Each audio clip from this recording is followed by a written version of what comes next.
Hello everyone, welcome to another episode of BL Podshots. Today we are amidst the management development complex of the IIMK. As you can see, this is the view that we have got from the management development complex.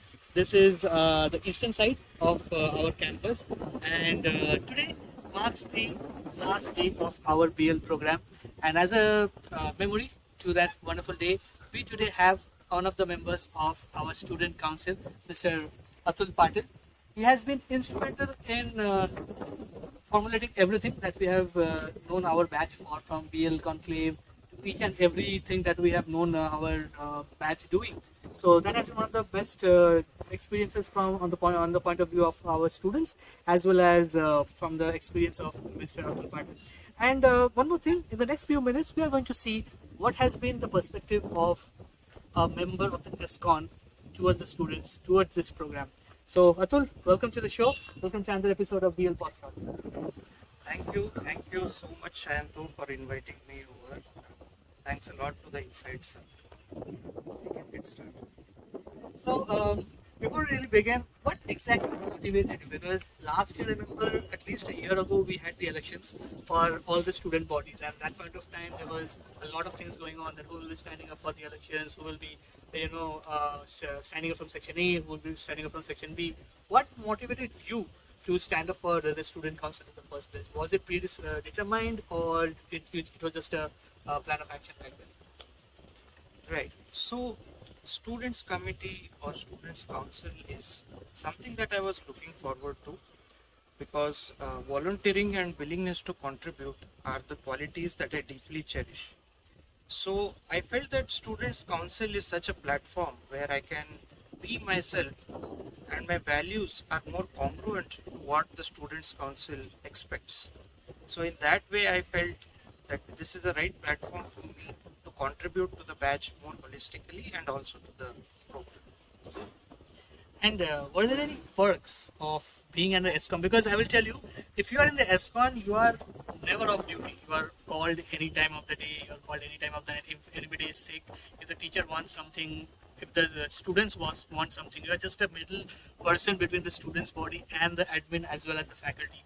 So we all know what are the headaches that the student council has to take up. But I want to know what the students out there, the upcoming batches, as well as I'm sure about the past batches, they want to know if there are any perks, or will you again stand for student council if again the next batch comes in, if you are asked to stand again. Right. So, coming to the perks, yeah, one perk is I'm already getting interviewed by you on a lighter note. But yes, I mean, the institute stakeholders identify you as a point of contact. So you are basically liaising between the batch and the stakeholders of the institute, and that is where you gain some respect. So yes, I mean these are the perks that I would like to say a major perk. So, how does exactly a day of a student council looks like? Is every day different, or from a BL perspective? See, we are a cohort of 64 guys, 64 people, and we have a tenure of around 12 months. The experience is very different from a regular 2-year MBA. The program is much more crunched. It's always busy, always on the go. If you are in this PGP-BL program, you will realize one of the biggest things that the BL program teaches is to be always on your toes, and the syllabus, the activities that goes out throughout the year is just jam packed. So it's a big deal, and it's an experience of a lifetime, I will say, and prepares you for the next world that we are going to be. So in terms of a SCON, how does the SCON day looks like? Did you guys used to divide the work among yourself, or different phases? The duty used to change. How it used to be different? Like, how does a typical day look like as an SCON? Right.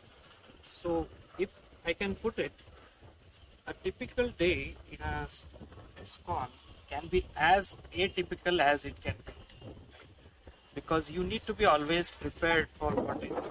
Of course, there will be a certain framework or certain parameters within the day which you need to look into. But the major facet of being in SCON is you need to be prepared for unprecedented and unforeseen situations. Like they say, every crisis is an opportunity.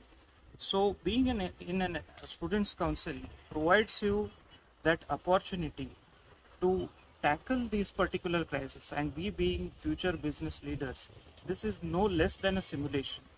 So you actually get real life situations which are proxy to real life situations being in students council, and that prepares you, or rather molds you in a more better person holistically. Well, one last question for you before we close this interview. As a student, I mean, as a SCON, what will be your message? Because in the next 15 days, I will say our new batch will be coming in, new elections, new student bodies, new students, and everything. Whoever will be watching this video in the next few days or few weeks, I'm sure that many of the students in the BL4 as well as in the coming BL days will be having certain apprehensions about whether to stand for S Council or whether not to, whether it's a risky job, whether it's and etc. etc. What will be your message for the upcoming students who are aspiring to be a BL SCON member? I mean, what will be your message for the upcoming students? Right. So every person expects something out of their MBA, right? So learnings is one thing, and committees are another thing. So one thing I would say to the prospective students is that please try to develop your personality in a more holistic way throughout your academic tenure, and please do consider at least contesting for students council, because apart from academics, this actually exposes you to situations where you need to bring in all the skills that you actually put on your CV or resume, right? So you put stakeholder management, you put negotiation skills, put crisis management, right? So all these situations are which invariably you are going to face once you are in your corporate life, right? And this particular environment, you will get to get exposed to these particular situations wherein you need to come up with particular proposals, you have to brainstorm, you have to negotiate with the stakeholders, you have to represent the interests of your batch. The stakeholders will have their own constraints, the batch will have their own interests. So how do you strike a balance?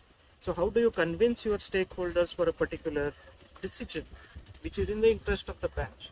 So considering all these factors, I feel certainly it will be an asset. For me personally, it has been an asset being in a students council, and for the upcoming students, I would definitely at least recommend to please consider contesting. Of course, there is a trade-off for time, so you will have to spend relatively more time being in students council, understanding that BL is a one-year program and you need to be on your toes, like you rightly mentioned. Uh, that trade-off is always there, but at the end of the day, when I see today myself, I feel a lot more gratified than I would have felt not contesting for students council, and would like to thank the batch also for interesting in me with their confidence, so that I can be a part of students council. One of the key takeaways, I think, what Atul mentioned is the timing part. Trust me, it is such a hectic schedule that the reason people sometimes are apprehensive about not only about student council, about any student body, that the major challenge for any student body member is to manage the 24 hours that you have got. You have to get the assignments done, you have to get your placement preparations done, you have to get your other activities if you're interested in sports, and cultural activity if you're part of it, and internships if you're doing, or any other thing that you're doing. Within that 24 hours, you have to do everything. And on top of that, if the student council work comes up, it's a big challenge, and it's also something that you will cherish also, because the whole batch looks up to you, and you are basically representative of the batch. So that's a leadership quality that we all develop, and I think this program is wonderfully designed for us students to hone those skills. Before we wrap up, Atul, we have a quick rapid fire for you. Sure. Okay, the first question: if not for student council, which student body you would have contested for? I felt I would have been more than happy to be in your place if not for students council, because even I like hosting events and in that kind of a setup. So inside circle was something that I was looking, if not for students council. And going forward, yes, I mean, if given another chance, students council will always be the first priority, but if not, definitely inside circles. Okay. There was a tussle between the name of the student council, whether it's student committee or the student council. Which one do you prefer, student council or the student committee? Students council for that matter, because it gives a kind of a proper structure. Not saying that committee is a crude word, with all due respect. Council makes the student body looks like it's more matured, and in a way it is able to handle things well. So again, no offense with the other committees with the names that are with committees, but yes, I felt that the renaming of committee to council was actually good, if you ask me personally. Now the last and the final question. Ravi sir or Chandrajit sir? Whom do you prefer? Both are BL managers, by the way.